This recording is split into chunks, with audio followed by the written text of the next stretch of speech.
Dr. Paul Mathisen.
Thank you very much for this introduction.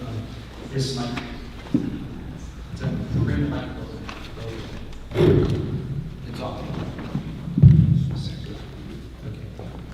Okay. It's nice to be here to hear the dedication of everybody here and recognize the importance of the environment with all of us here. So I want to spend the next few minutes talking about some of the characteristics, some of the considerations regarding water resources in Massachusetts in general.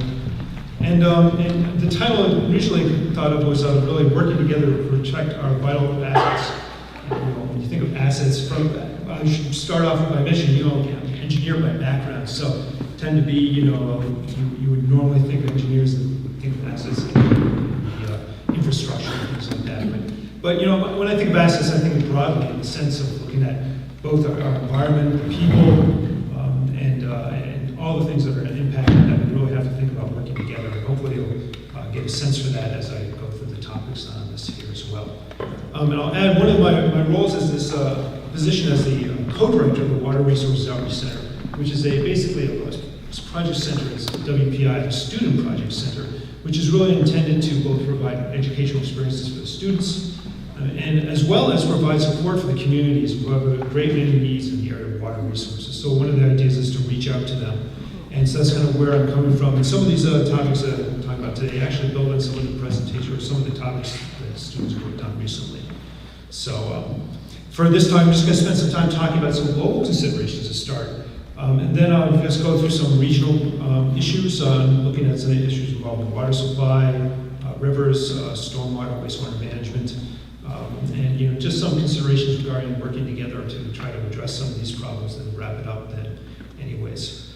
And what you'll find is two things. Well, certainly the impacts of the role of understanding water resources and the working together to address the problems seems complex. Certainly climate has a huge impact on things these days, so that we have to really keep in mind. So first thing I'm just going to throw out a few numbers for you here. So the first one, 352 quintillion, is the number of gallons of water in our oceans. So, and if you want to know, which I wouldn't know off the top of my head, there's 18 zeros in quintillion, so there's a lot of water out there. Okay. The second one is to go into 65 billion is the next number I have, and this is actually the gallons of water that's in Wachusett Reservoir. Wachusett Reservoir is one of the major water supplies, or reservoir supply in the city of Boston, an important part of the water supply system. And that's there's a lot of water, and a lot of things to think about for that.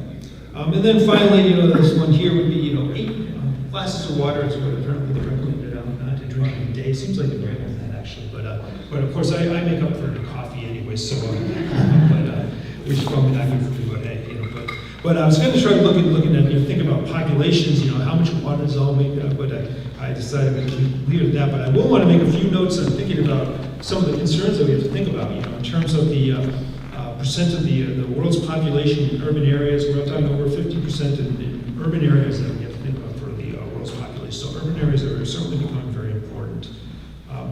And there's another number in terms of thinking about the number of cities out there that really don't have wastewater treatment facilities for their systems. And this is just an example of one of them. But there's 10% that has are equipped with treatment plants. There's really a great need for trying to think about it. And then trying to recognize the proportions of population and percentages where they are using improved sanitation facilities. We're doing pretty well here, okay, that's good. But there's a lot of places around the world where there's tremendous needs, as you can see by the different colors shown here, certainly in Africa in particular. So there's great needs throughout the world, certainly for that. We're seeing certainly population growth, which leads to increased water demand as well. You can see there's been significant increases in growth, both in the overall population as well as the rural population.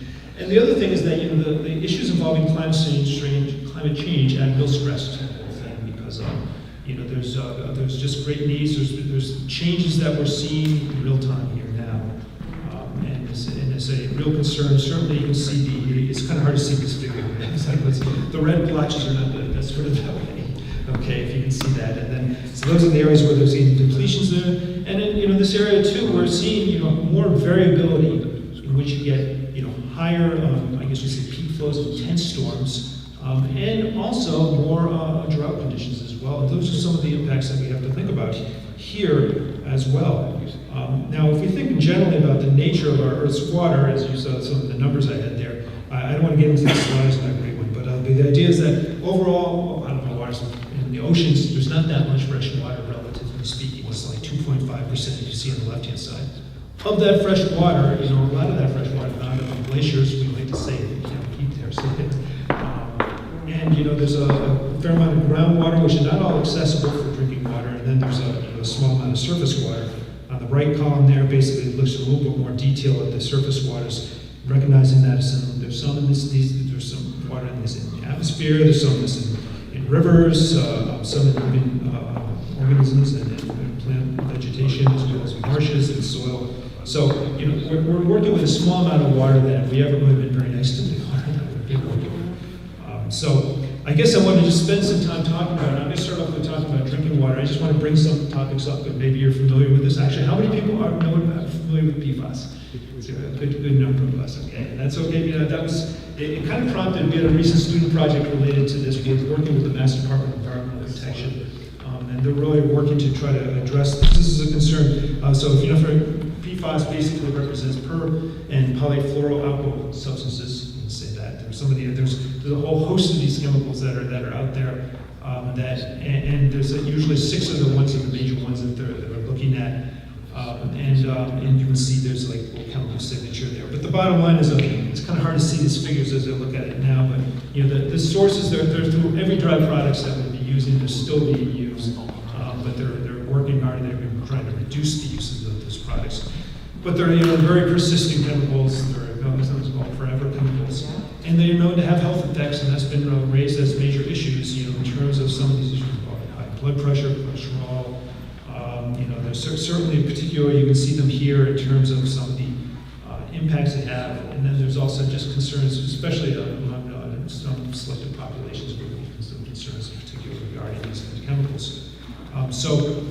And then as shown here on the left is basically indicating that there's just a whole host of things where these things have ended up in the environment, and and it's I wouldn't say it's interest is concerned because when you look at when they get in the environment, they're very persistent, and you put them in the lake, and spread out, move all, and spread it even further, get into fish. So they're really getting into a lot of this stuff. One of the concerns that this particular project was looking at was the idea of I guess in these communities in public drinking waters and supplies, they are regulating PFAS in these supplies, and they're working at it, and it's a challenge for communities to try to deal with these because it's costly to deal with.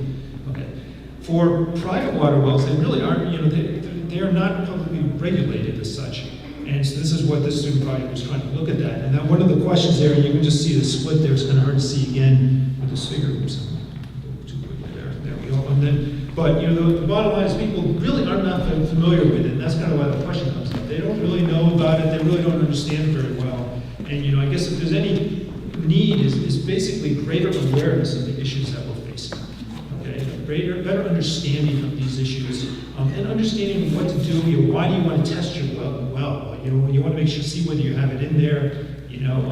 And there's lots of challenges because in some ways people don't always want to test their well. They don't want to know what's in there. So there's lots of of challenges, and that's one of the things that we try to think about, raising awareness. I think in our student group, one of the big things was looking at how you might incorporate bylaws into the local communities and how local communities can work at that. And there's just great needs for education and for engaging people and really getting them involved in that process. That was the one example that I had there. And then I want to spend some more time just talking about, I call this one climate rivers, and because there's just a lot of issues regarding in general for Massachusetts to think about regarding rivers, and there are actually rivers, there are beautiful rivers in the state, and great assets, I guess you'd say there, as I use that term, but and as for all the people who use them, and they're really a great valuable thing here. Now, with climate change, the climate patterns are really creating problems regarding drought, and even flooding as well. There's really concerns regarding that. You can see this is just pulled up just yesterday. This is some of the drought concerns that we have for the United States. There's like low-level concerns going on right here now, even though people, you don't usually think about it here because we seem to have plenty of water, it seems. But the problem is that while we're seeing this variability, and we really use a lot of our water too. We really do. So we're not very careful about it. We're not very careful about what we do with it when we're done with it.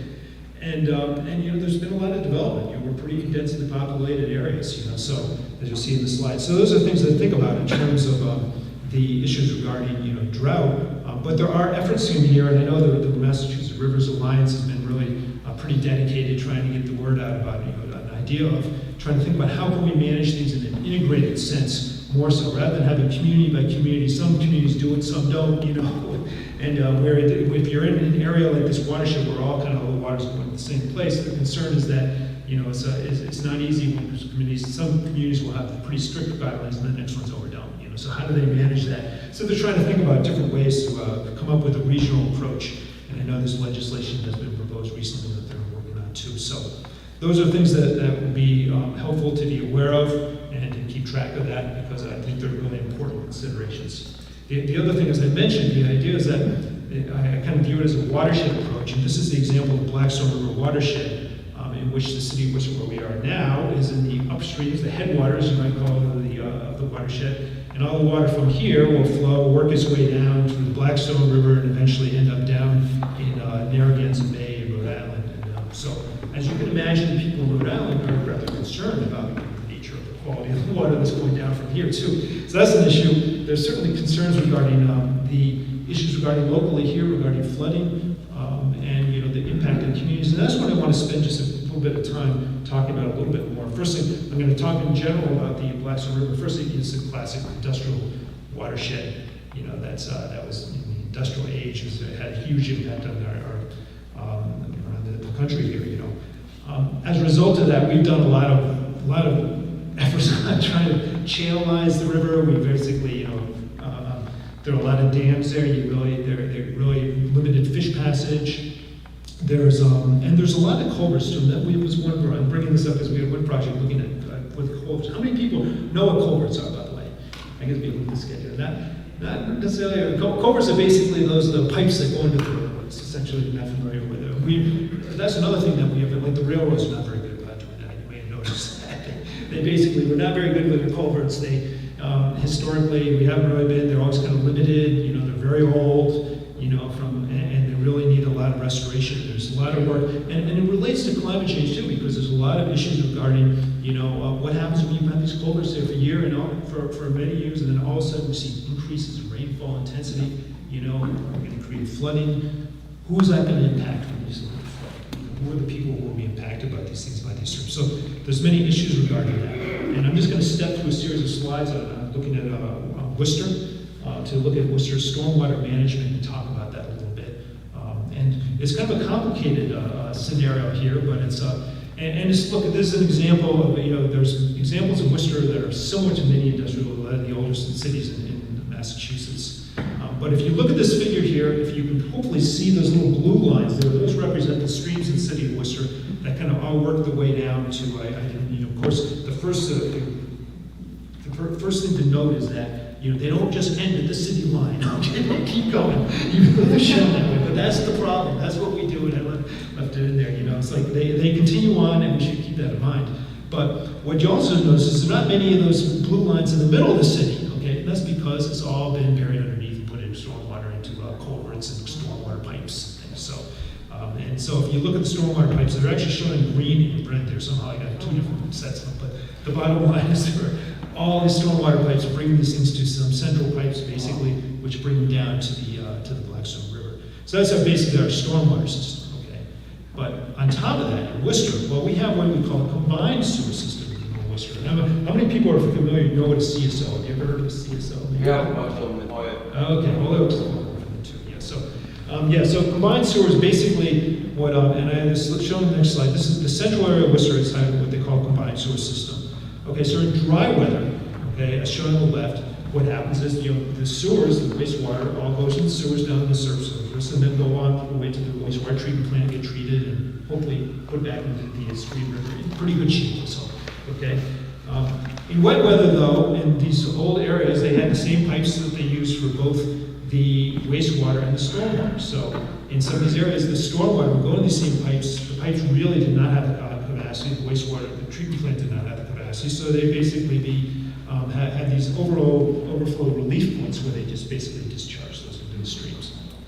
Okay, so, and that's kind of the scenario that you see for many of these different, these older communities, So it's not good during wet weather. That's what you actually don't usually watch out during wet weather when you want to smell these things.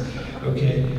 But it's like, now for Worcester, it's a little complicated to talk about, but the bottom line is they are not quite, in some ways the scenarios has some flexibility because basically if you go to the dry weather as shown in this first figure here, the stream, the Blackstone River, the streams from the Blackstone River shown in blue, stormwater flows into there. It's still not good, but it's okay. It's a little better than this, and the wastewater will go straight to the wastewater treatment plant. Now, in wet weather scenarios, they also have this thing which is they have a CSO, combined sewer treatment facility. Okay, so this is kind of the stuff that goes that once you hit the stormwater and wastewater in the same pipe, it's like a mixture of stuff. Okay, and what happens is there'll be relief points within the sewer system, basically that will come over. The wastewater will go straight to the treatment facility. As before, the combined will go as much as you can get there will go there. What can't get there overflows into this interceptor sewer, which goes to this actually in Worcester, which you have a treatment facility, which is nice. They have a treatment facility for this. They capture a lot of it, hopefully most of it. I'm not quite sure, but they do have this scenario in place. Now the catch is that they will whatever they can pump to the wastewater treatment plant, okay, which is good, as much as they can. What they can't, well, they will treat it as well as they can. So now, and so you have that scenario where you're still, there's some treatment, not that much, but there is some treatment for it.